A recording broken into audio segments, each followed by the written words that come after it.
26 जनवरी 1950 को संविधान लागू हुआ, तब भारत को में चुनाव हुआ। उसके पश्चात सबसे ज्यादा कंसद था समाजवादी लक्ष्यों को हासिल करना। समाजवादी लक्ष्यों को हासिल करने के उद्देश्य से भूमि सुधार कानून बहुत ही जरूरी था बनाना। उसके बाद क्योंकि जमींदार और जागीरदारी प्रथाओं के कारण बहुत सारे जमींदार, मुट्ठी भर जमींदार जो थे ना, मुट्ठी भर जमींदार बहुत सारे अधिकार अपने मुट्ठी भर लेके बैठे हुए थे। ऐसे सिचुएशन में भूमि सुधार कानून ऐसी मुद्दा बन चुका था। जब हम कहते हैं कि 1951 में पहली बार सरकार आई और पहली पंचवर्षीय योजना लागू हुई, तो पंचवर्षीय योजना का लक्ष्य क्या था? कृषि सुधार करना और कृषि में जो है ना व्यापक जो है ना वृद्धि करना। भूमि सुधार अधिनियम और हमारे संविधान में पहली अनुसूची जोड़ी गई। वो कौन सी अनुसूची थी? 9वीं अनुसूची थी। संविधान की 9वीं अनुसूची को जोड़ने वाला संविधान संशोधन क्या है? 9वीं अनुसूची, 10वीं अनुसूची, 11वीं अनुसूची, 12वीं अनुसूची। पहला संशोधन कब? 52, 73वां, 74वां। 9वीं अनुसूची जोड़ी गई, 9वां संविधान संशोधन ये जो है ना ये आता है। और कब? 1951 में। उस टाइम में प्रधानमंत्री कौन थे? जवाहरलाल नेहरू थे। और राष्ट्रपति कौन थे?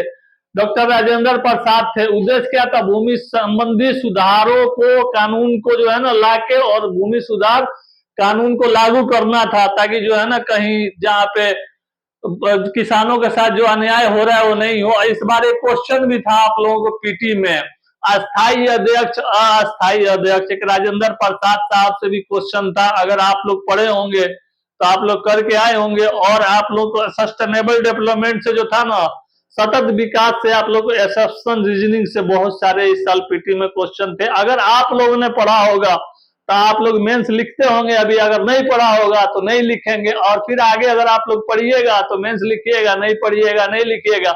आइए इसके साथ आगे चलते हैं। क्या देखेंगे?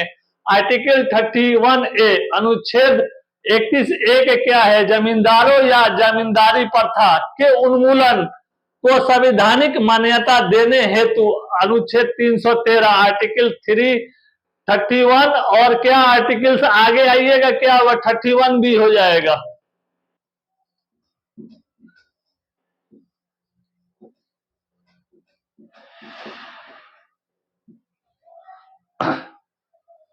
नई अनुसूची में शामिल कानूनों अथवा संविधान संशोधन को किसी भी आधार पर न्यायालय में चुनौती नहीं दी जा सकती है।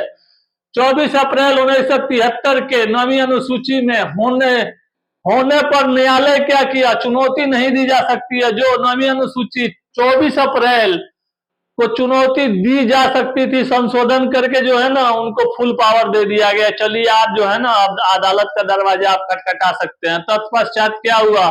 24 अप्रैल 1973 के पहले के कानून होंगे, उन्हें आज भी न्यायालय में चुनौती नहीं दी जा सकती है। जो कानून बन गया, ठीक ना। ये चीज जो है ना पूर्ण रूप से लागू किया गया था। 9वीं अनुसूची संसद यदि किसी भी कानून या संविधान संशोधन को संविधान की 9वीं अनुसूची का भाग घोषित कर देती है तो उस कानून को किसी भी आधार पर न्यायालय में चुनौती नहीं दी जा सकती है। उस पर आप क्लेम नहीं कर सकते हैं। उस पर कोई जो है ना आपका राइट नहीं है कि आप जाके कहिए कि नहीं ये गलत है, इसके जो है ना ऐसे किया जाए। उसके लिए क्या करना पड़ेगा आपको? फिर जो है ना संसद जब कानून कोई बनाएगी तो संसद बिल लाया जाएगा। आगे मैं आप लोगों को पॉलिटी में सब पढ़ा चुका हूँ, आप लोग देखिएगा, आप लोगों को सब समझ में आएगा। पढ़िएगा तो आएगा, नहीं पढ़िएगा नहीं आएगा। आइए इसके आगे क्या देखते हैं। पहले संविधान संशोधन को शंकरी प्रसाद बनाम भारत सरकार 1951 के तहत सुप्रीम कोर्ट के द्वारा संवैधानिक मान्यता प्रदान की गई थी। आर्टिकल 13 में मूल अधिकारों को संशोधित परिवर्तित नहीं किया जा सकता है। 368 के तहत बनाम 368 में इतनी ताकत है कि वह आर्टिकल 13 से भी बदल सकता है। तो इसमें क्या है आप लोगों को?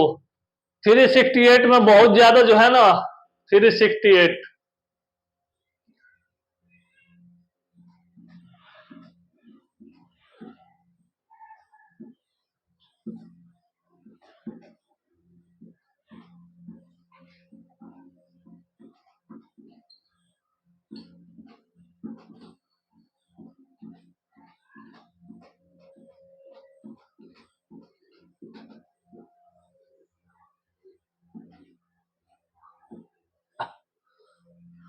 इसके अलावा पहले संविधान संशोधन द्वारा अनुच्छेद 15 में खंड 4 को भी जोड़ा गया है। अनुच्छेद 15(4) के अनुसार राज्य सामाजिक और शैक्षणिक रूप से पिछड़े वर्ग के नागरिकों को शैक्षणिक रूप से उनके उन्नति के लिए विशेष प्रावधान कर सकता है। इसमें आरक्षण की भी स्वीकृति दी गई है। जो रिजर्वेशन जो दिया गया है आप लोगों को जो है ना, इसी के द्वारा रिजर्वेशन मिला हुआ है। तीसरा संविधान संशोधन प्रमुख तथ्य कब 1954 कांग्रेस की सरकार थी, उस टाइम प्रधानमंत्री जवाहरलाल नेहरू साहब थे, राष्ट्रपति डॉक्टर राजेंद्र प्रसाद थे। उद्देश्य था खाद्य पदार्थों के संबंध में केंद्र की शक्तियों को जो है ना प्रदान करना। आवश्यकता क्या थी? PL 488 अमेरिका में एक नए कानून पारित किया।